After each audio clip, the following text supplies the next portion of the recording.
I want to set aside all arguments about electability and polling and the process.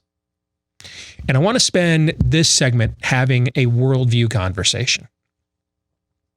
One of the things I am perplexed by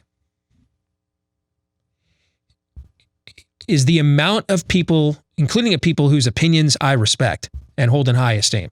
And I've heard Ben Shapiro talk about this, and Ben's even admitted online that, you know, one of the reasons he's having a hard time objectively analyzing the Democratic race is his disdain for the possibility of Bernie Sanders as the nominee. And it's a stand-up thing to do. Most people won't admit their biases or admit their handicaps. So if you follow Ben's career, I'm sure that doesn't surprise too many people that he's a stand-up guy where that's concerned.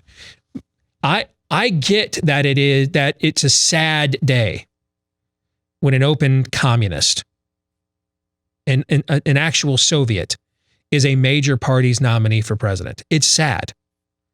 But I don't think it's bad for the country at all. I don't. We have been headed towards this conversation all of my life. And I'm going to turn 47 years old in July. We have certainly been headed towards this conversation all of Aaron's life. And you're what now, 27? That's correct. Yeah. So we have been forced on the right as conservatives.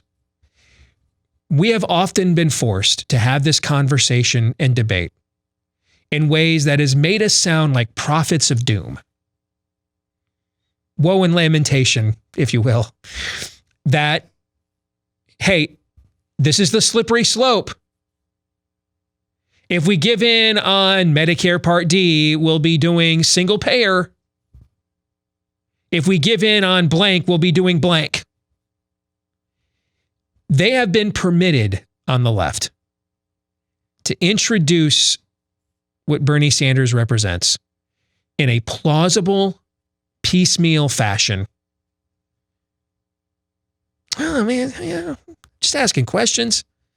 Yeah, I don't know, it just kind of seems like a single mom ought to be, who's working 2 jobs. Doesn't it seem like she ought to be able to get her kids some health care? I mean, right? They have never, ever been forced or prompted to whole cloth, without a filter, give the American people an unvarnished presentation of what they want, of what their ultimate end game is here. What does it look like when we finish Antonio Gramsci's long march through the institutions? When we head across the finish line and break the tape? What's it look like? Obama came close. He ran openly on a government takeover of healthcare, for example. Obama came close. But he was also a magnetic personality. And as I was just discussing with Bob Vanderplatz, the impulse to say, hey, I voted for the first black president. See, I'm not a racist. Yep. When my vote is an act of redemption, that's idolatry, by the way. Like, I'm not voting on a particular set of principles, issues, values, but the idea that because I voted this way, I am absolved of my sins. I've generated self-absolution. I've made penance. That's idolatry. That's what prompted a lot of people to vote for Barack Obama without really looking at what he was about, who he was for, what he was for, who his pastor Jeremiah Wright was.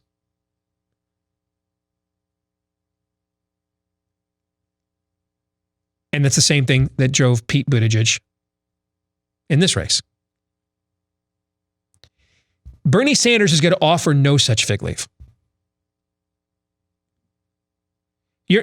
No one is going to be given permission on the first Tuesday in November to say, yeah, I don't really agree with a lot of his stuff, but I think it's time, it's time that we had the first Soviet president.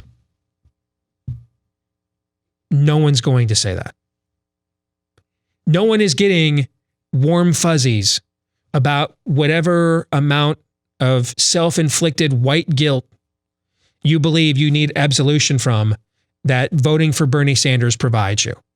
No, he's only giving you the vapors, no warm fuzzies. It's like a Vicks Vapo Rub kind of vapor. Strong medicine. And there's no spoonfuls of sugar in the presentation that helps the medicine to go down. We're going to be forced into having this argument, my fellow conservative. My fellow conservative star, media leader, thought leader. Any of you that are watching or listening right now, just everyday conservative. Wherever you're at here on the food chain. My fellow conservatives, we are going to have this conversation and debate. Would you prefer to have it 4, 8, 12 years from now when it is packaged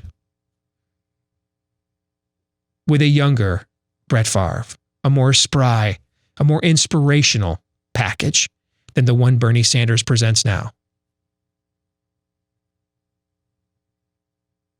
I wouldn't. Would you rather have Bernie Sanders represent this to the country? Or somebody who's 45? Some form of attractive, inspirational minority story. Let's throw an example out. A dreamer whose parents come from a part of the world where liberation theology, neo-Marxism, is fused with Christianity. So he knows, like Mayor Pete, he knows what verses to cite and what verses to quote. But he's got an inspirational story too. His parents brought him here. He made the most out of his opportunity in this country. He's a minority, represents the fastest growing minority population in America.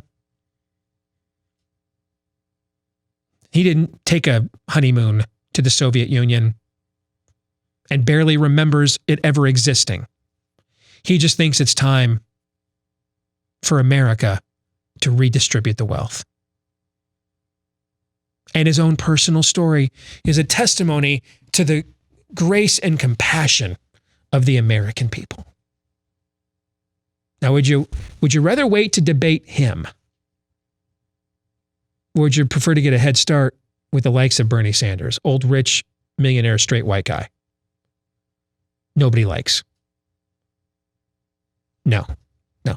In terms of this is the debate we need to have, we've been heading towards it my whole life.